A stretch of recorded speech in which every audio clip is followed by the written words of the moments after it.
భారత్ మాతాకి జై అనరు మళ్ళా. భారత్ మాతాకి జై అనండి మళ్ళీ. మీరంతా భారతీయులే కదా. భారత్ మాతాకి జై అనండి అనండి అనండి. భారతదేశంలోనే పుట్టినది.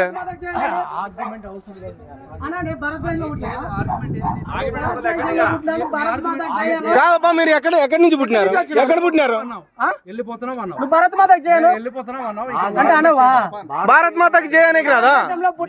భారత్ మాతకి జై అనేకి రాదా? సరే అనండి. ఇప్పుడు అనండి. ఇప్పుడు అనండి. అనండి. ఇప్పుడు అనండి. ఏమి ఎప్పుడైతే ఎప్పుడు 130 సార్ మా ఏరియాలోకి వచ్చినారు కదా అనండి.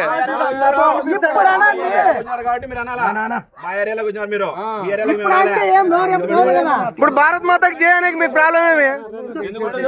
ఏపా చూస్తున్నారా? భారత్ మాతకి జై అంటే అంటున్నారా వీళ్ళు? మళ్ళీ అడగాలయా మీరు? ఊరికే సైలెంట్ గా ఉంటాయి కదా. భారత్ మాతకి జై అనేకి ఏం డబ్బులు? భారతదేశమే కదా ఇది.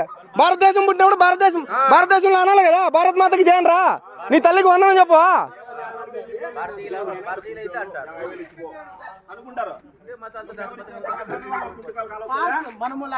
వీళ్ళు వచ్చేంత మతాలు మార్చేది మళ్ళీ ఆ చర్చిల్లో పోతారు కదా దశమ భాగాని కోసమే. వీళ్ళంతా బిజినెస్. భారత్ మాతకి జై అనేకి ఏమి?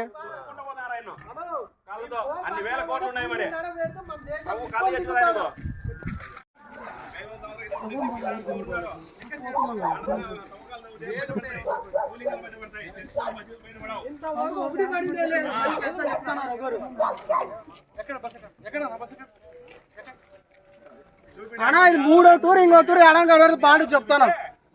పేడ నీళ్ళు మకాన పడతాయి. సింధూరం బస్సుకు పడతా. మొత్తం అంతా సింధూరం బస్సుకు కొడతా.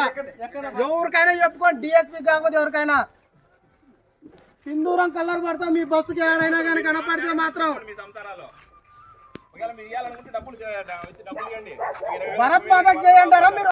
రావద్దని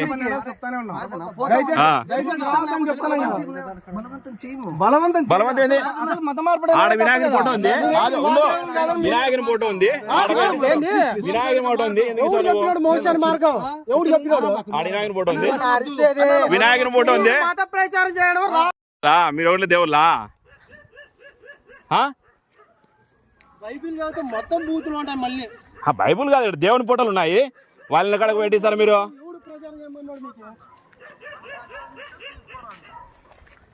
ప్రసాదం తీసుకోరు, బొట్టు పెట్టుకోరు. మీ బైబిల్ మాత్రం మేము చదవాలా? ఎన్నిసార్లు చెప్పినారు మీకు? ప్రసాదం తీసుకోండి, బొట్టు పెట్టుకోండి, మేము మీ బైబిల్ చదువుతాము.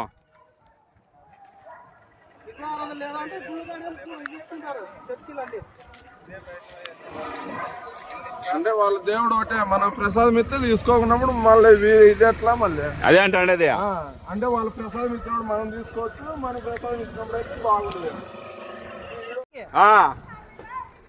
తెల్ల అనుకున్నారు, చిక్కనాగలు ఉన్నారు అనుకున్నారు ఇక్కడ. మీరంతా తల్లిదండ్రులు తెలుసుకోండి. మీ తల్లిదండ్రులు